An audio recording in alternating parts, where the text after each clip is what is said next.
Decent 261 response, almost at the 188. Now it's like it's sitting on a short-term 61. It's almost to the case that it's the same distance out of the bottom of the range that we had here that we made out of the top. It's not quite the same, but it's very similar. All stops should be allowed to be put in profit by now, though. In the Wyckoff, it's supposed to make, potentially 2 new lows if it did work out properly, but we know phase A sometimes is the only thing that it forms, and it could be the low. So it's like you could keep, stop and profit, but knowing that it might come down and give us trouble. And this doesn't seem like it, but we are breaking a trend right now that hasn't really ever broken in the past. It's only ever spiked through it. So what could it look for that trend to actually break? Well, funny enough, it may actually give us that same kind of movement that we had over here to get us back to the B point. We have to watch out for that. I was looking for this movement to get us back to the middle.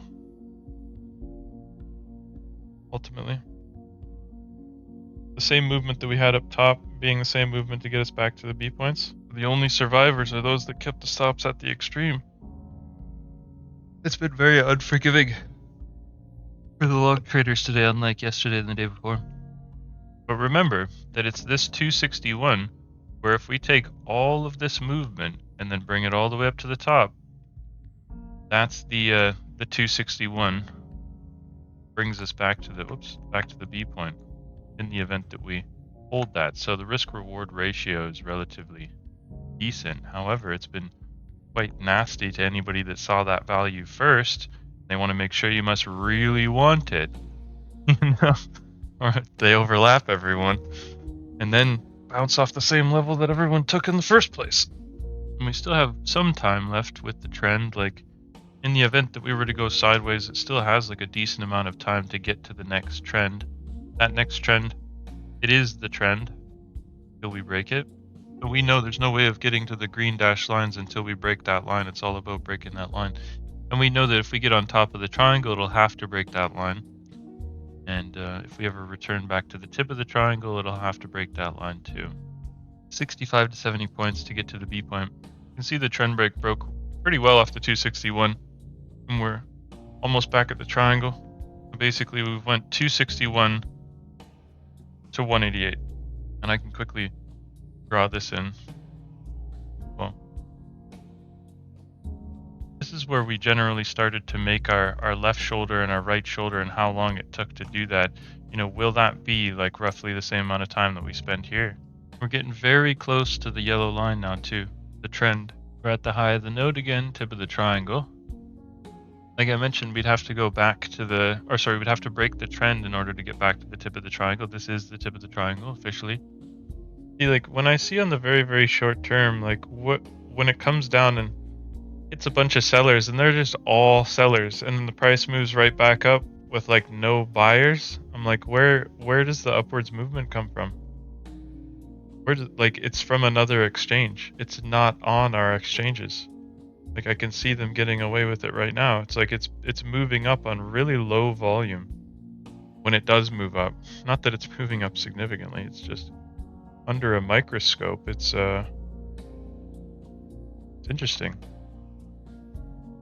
Comes down, stops everyone up, and moves up on really, really, really low volume. But all of the reversal power comes from sellers, apparently, right? Yeah, like I've noticed that what they'll do is they'll move it up really slowly on very low volume, nobody cares about. And then as it gets to the high, they'll start buying it and actually showing buying pressure at the high. So people will perceive that people are buying higher. But see, again, it's happening again right now. Oh my God. So like, check this out. When we did this, comes down on pure selling pressure, hits it, and then all of this is just like tiny little green, and it moved back up quicker than it went down. And I'm like, all of this buying pressure, there's not as much as what there was selling, yet it's able to move up more.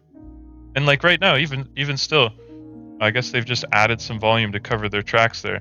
But this was dead in like with no volume. We managed to go all the way up here.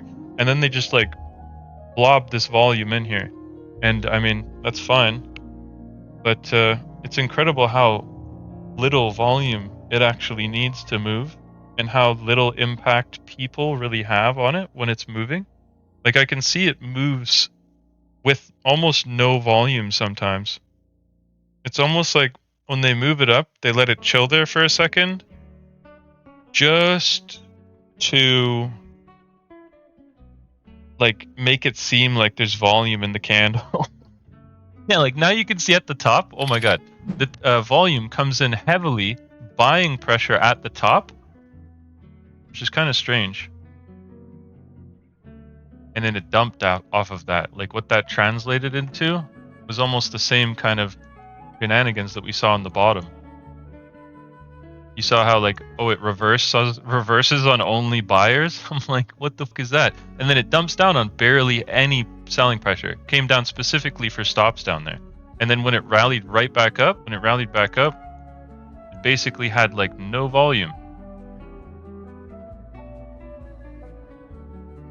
So they're just coming for people's stops that are in the short-term range, turning them into liquidity.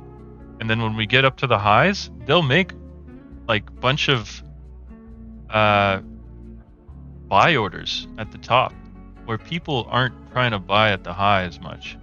Okay, see that like this right now is very, very low volume.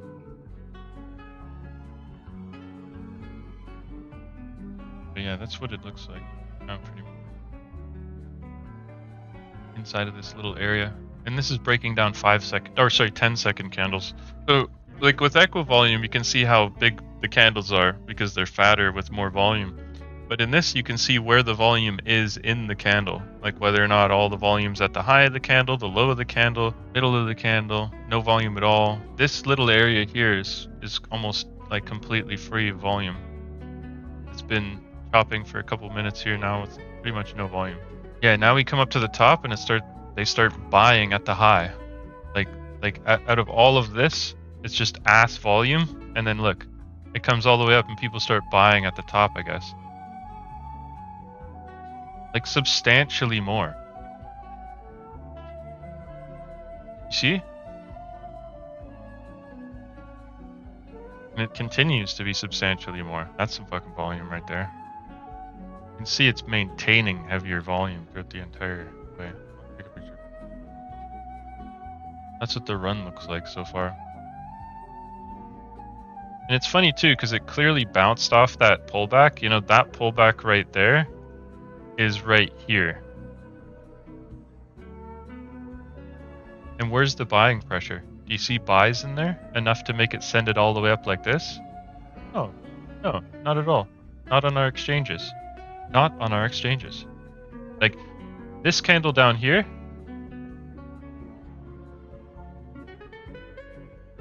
is there. You feel like that's right?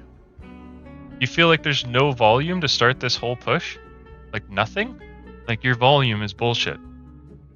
Like literally. Most of their trades happen on an exchange you don't get to see, and they even name it after the fact that you're blind from it. They should be called avoid the blind people exchanges, you know? Like professionals only. And then there's what everyone else gets, the common person. They shouldn't be called individuals, they should be called commoners.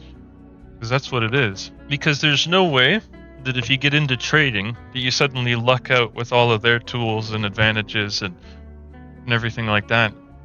And I would say that it's a pretty serious thing that more rules should be centered around that nobody's thinking about. Everybody just lets them get away with it. And when ordinary people start, they think that they've got a chance, you know? In the media, like there's so much on YouTube telling people that they can do it. Like, do this strategy. It's so easy. Do this. It's so easy. It's so quick and it's so easy. Look how much money. And I'm like, what kind of person does that attract? Does that attract a hard-working person that has passion for their purpose on Earth? I'm like, no. Those are people that want to cut corners and stop working because they want to chill on the beach. You can see from the beginning that this is what we were looking for. Very, very straightforward. This is it.